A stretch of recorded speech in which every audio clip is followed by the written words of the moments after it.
Sa 4-hour time frame, breakout tayo last Friday, tapos nire-retest natin ngayon. Two things, mga titos at tinas, na tinitrade po ito using this setup. So usually kasi, based on my observation, based on my experience, pag dito siya bumasag, hindi dito sa may bandang baba, there's a high probability na false breakout. Pwede tumulo.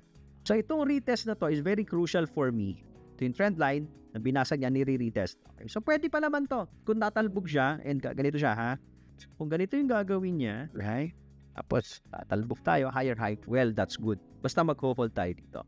But the moment na pumasok yan dito sa loob, we might revisit this again. Low 90 levels na tayo, yung next na revisit nito kapag pumasok yan dito. Yung probability of this breaking out, masyado pa maaga to for a breakout eh.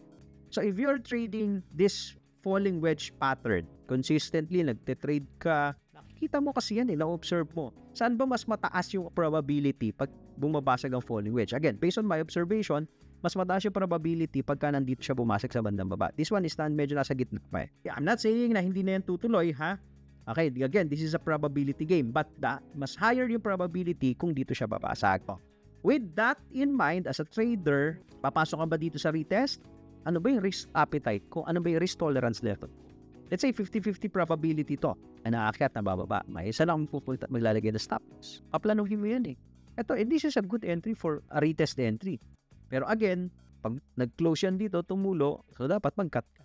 Uli, dapat may plano. Sa Bitcoin,